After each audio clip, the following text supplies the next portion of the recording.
Good morning mga ka-agri.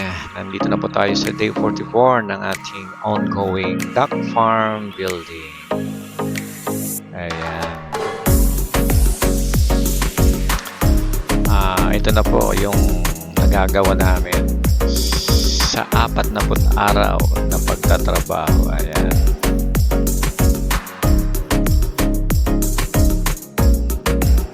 Kahit po sobrang init, yan, tuloy-tuloy lang.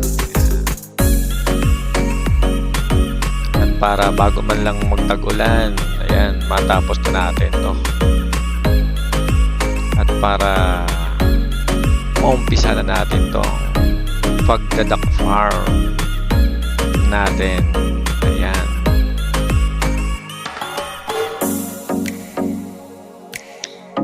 Ayan mga ka-agri.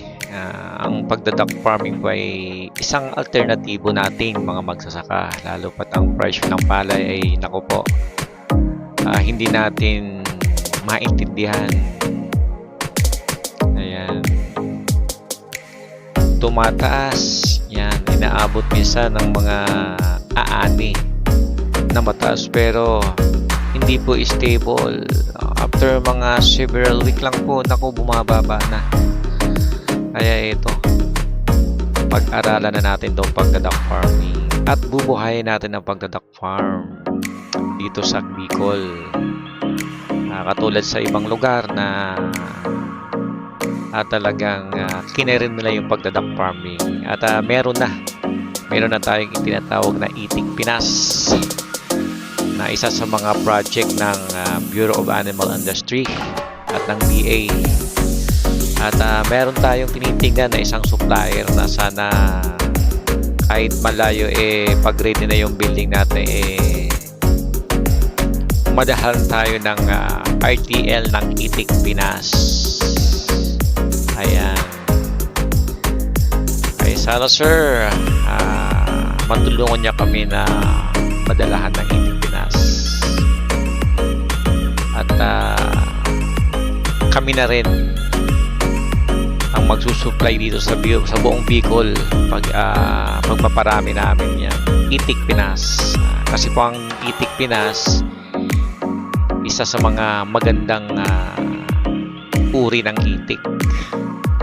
Ayan. At hindi masyadong sakitin yung itik na yan. At tinatayang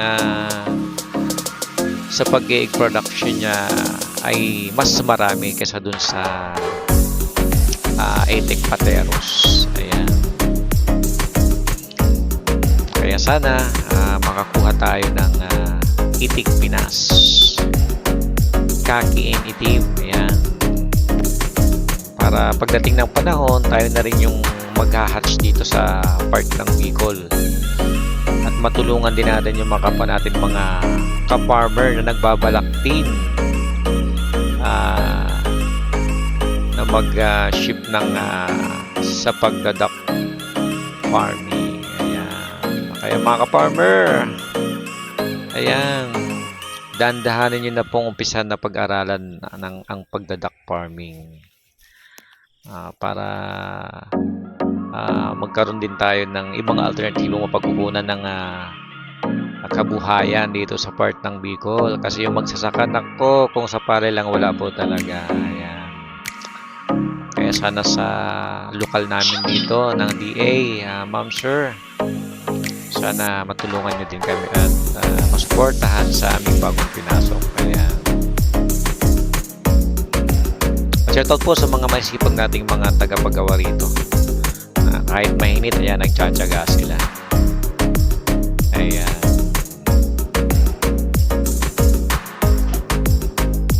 At sa mga susunod po natin ng mga pag-vlog, ibibigay namin yung detalye ng mga sukat at ano pang pwede nating pakinabangan sa pagdating ng panahon. Kaya salamat sa lahat ng mga ka-farmers. Ayan, mabuhay lahat ng mga ka-farmers natin dito sa buong Bicol region.